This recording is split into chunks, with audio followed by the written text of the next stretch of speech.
आनंदराजे आंबेडकर साहेब, केदार साहेब, तुमचं काय नाव आहे?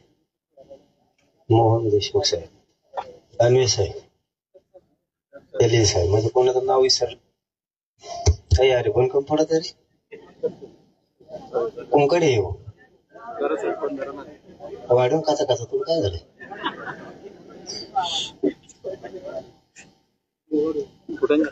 माझी तब्येत खराब आहे, मी जास्त बोलणार नाही,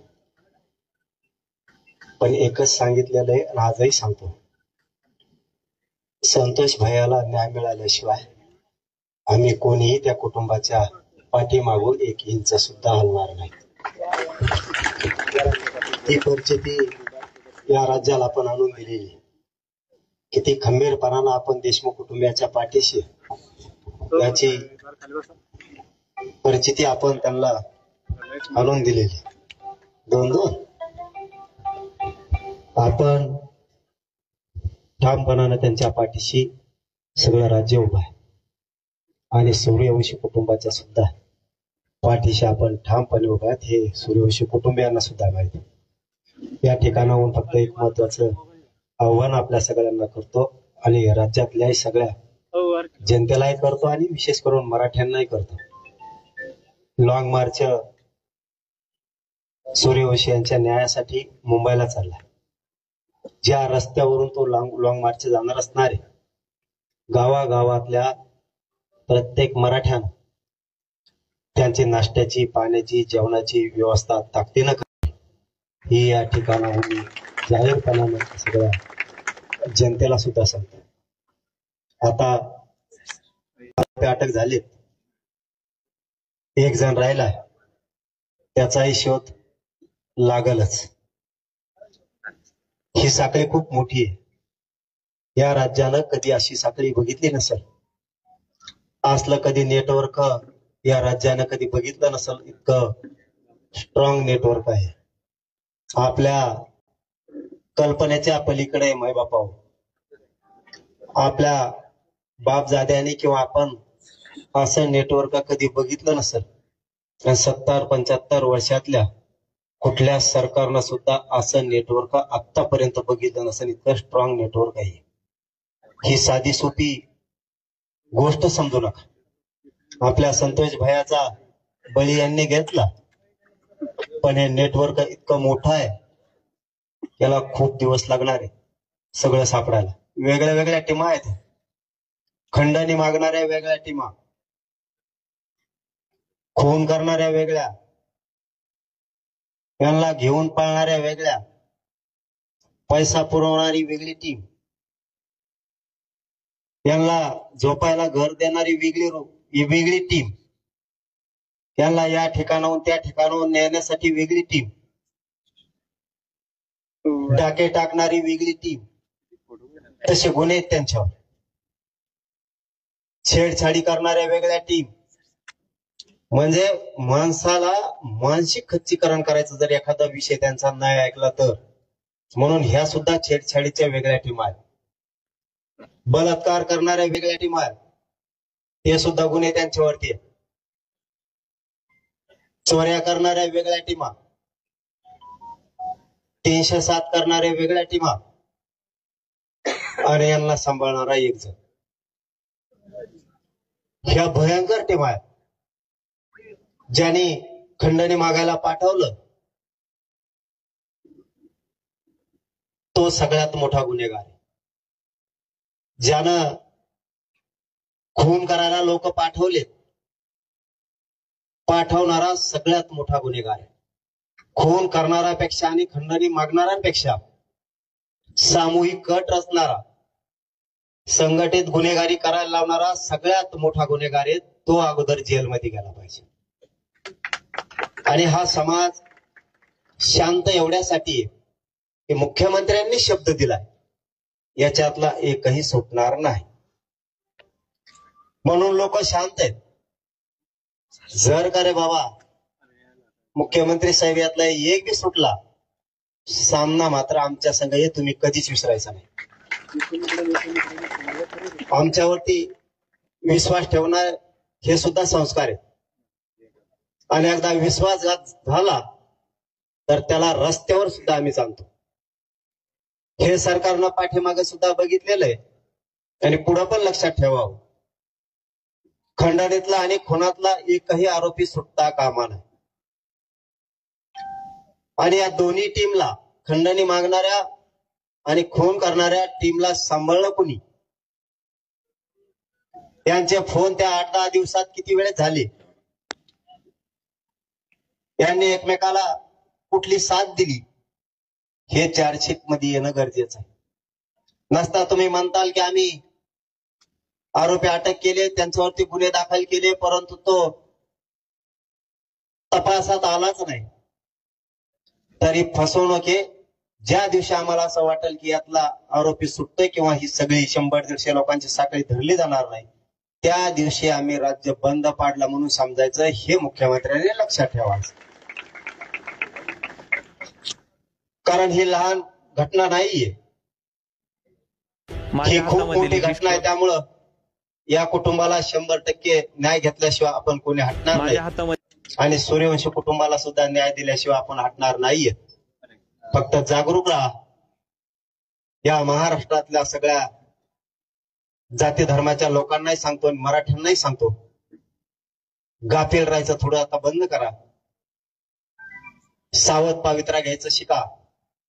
समोरचा गोड बोलून डावं टाकतोय, डावं ओळखायचं पुढच्या काळात मराठ्यांनी शिकलं पाहिजे की कोण कसा डाव टाकतोय, त्याचं षडयंत्र आपण कसं तोडायचं.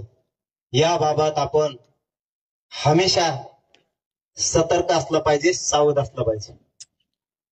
यांना कोणची चाल खेळू द्यायची नाही. यांनी टाकलेली चाल तोडायचं काम आपण करायचंय. शेवटी एक लक्षात ठेवा, आपला न्याय आपल्याला घ्यावा लागतो. राजकारण हे राजकारणाच्या ठिकाणी असतं, पण ज्यावेळेस अस्मितेवर घाला येतो, ज्यावेळेस हे कुटुंब उन्हात पडतं, ज्यावेळेस एक लेक टाळू फोडते, एक भाऊ न्यायासाठी वनवन न्याय मागत हिंडतो, त्यावेळेस त्यांच्या पाठीशी उभा राहणं समाजानं मायबाप म्हणून गरजेचं असतं. माझ्या हातामधील अशी वेळ कोणावरती येऊ नये. असा काळ आणि असं महासंकट कोणावरती खरंच येऊ नये. हे राजकारण करायची जागा नाहीये. हे राजकारण 4 दिवस केलं जातं, नाही केलं जात. परंतु देशमुख कुटुंबावरती जी वेळ आली ना, ही कुठल्याच राज्यातल्या कुटुंबावर येऊ नये. आज आनंदी असणारा, सुखी असणारा संसारात माती काढली गेली. आज त्या सगळ्या कुटुंबात घरात आनंद होता. आज हे लेकर आपला बाप आपल्या दारात आलेला रोज बघत होते, त्यांना त्या घरात आणि त्या उमऱ्यात बाप येताना दिसत नाहीये. तुम्हाला आम्हाला बोलण्यापुरता ठीक आहे, भाषणापुरता ठीक आहे, पण एकदा तरी काळजाला हात लावून बघा. ही घटना साधीसोपी झालेली नाहीये. आज वनवास आलाय त्या कुटुंबावरती. कुटुंबाला काय करावं कळत नाहीये. 2 मनस्थितीतून ते कुटुंब चाललंय. इतकी भयान आणि विदारक परिस्थिती त्या कुटुंबाची झाली. ती जर आपल्या कुटुंबाची झाली असती तर आपण शांत बसलो असतो का? हा प्रश्न प्रत्येकानं राज्यातल्या मराठ्यांनी स्वतःला विचारा.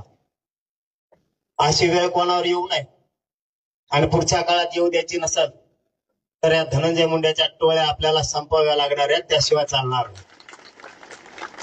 कारण यांनी ह्या टोळ्या उभा केल्यात.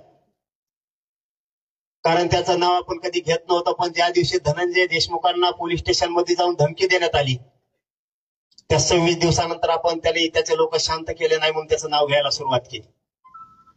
कारण तो त्याच्या लोकांना थांबवतच नाहीये. याचा अर्थ असा होतो की तुमची मूक संमती आहे, तुम्ही काय पण करा, मी तुमच्या पाठीशी. इतके भोळे आता आम्ही सुद्धा राहिलेलो नाहीयेत.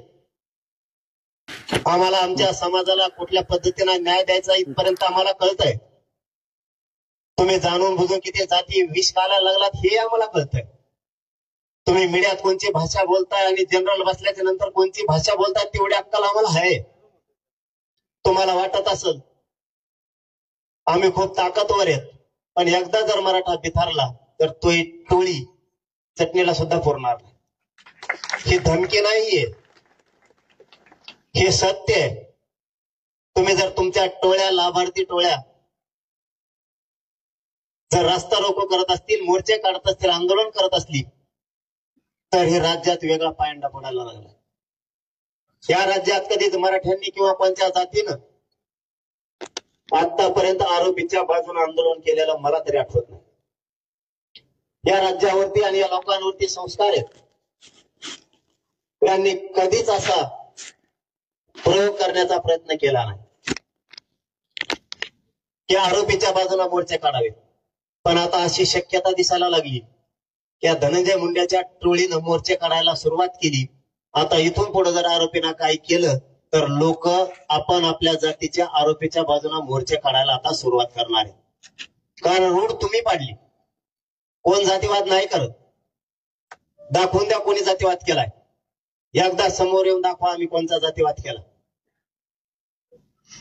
जातीवाद कोणी करत नाही. कधी आम्ही वंजाऱ्याला बोललो नाही, कधी धनगराला बोललो नाही, कधी दलित मुस्लिमांना बोललो नाही, कधी ओबीसीला बोललो नाही, कधी मायक्रो ओबीसीला 12 बलुतेदारांना आम्ही कधी बोललो नाही. पण जे टोळी चुकीचं काम करायला लागली तिला बोलायचं नाही का? तिला का असा नंगा नाच करू द्यायचा का? लोकांचे लेकरं कापू द्यायचे, लोकांच्या मुलीच्या छेडछाडी करू द्यायच्या. तरीही तुमच्या जर गुंडाच्या टोळीला बोलायचं नाही म्हणल्याच्या नंतर तुम्ही हा नवीनच पायंडा या राज्यात पाडायला लागला. ही सोपी घटना नाहीये. तरीही तुम्ही त्या कुटुंबाच्या बाजूला बोलायचं सोडून तुम्ही आरोपीच्या बाजूला बोलायला लागलात. हे मात्र तुमचं चुकीचं पाऊल आहे. कारण ह्या धनंजय मुंड्याच्या टोळीमुळं त्यांच्या जातीची, त्यांच्या समाजाची त्या जिल्ह्यात पत होती, मान सन्मान होता. जी सगळी पत याच्या टोळीनं त्यांची घातली. त्यांना खाली मान घालून चालायची वेळ आज आणली. कारण खुनं करून जर तुम्ही त्याच्या पाठीशी उभा राहायला लागले, त्याच्यामुळे ही पायंडा चांगला नाहीये. कोणी जातीवाद करत नाही आणि करायची कोणाला गरज पण नाहीये. परंतु टोळीच्या विरोधात बोलावं लागणार आहे आणि तिला रोखावं पण लागणार आहे. त्याने जर पुढच्याही काळात रोखलं नाही तर टोळीच्या बद्दल आपल्या सगळ्या जनतेला विचार करावाच लागणार आहे. कारण ते जास्तीत जर मस्तीतच येणार असले, ते जर थांबणारच नसले तरी हा अवघड विषय होईल. पुढचे संकट टाळायचे असतील तर पुढच्या काळात त्या गुंडाच्या टोळ्या थांबवणं गरजेचं आहे. म्हणून एकजूट राहत जा. हाक मारल्यावर येत जा. असू द्या सर्व पक्षी असू द्या, नाही तर कशाच असू द्या.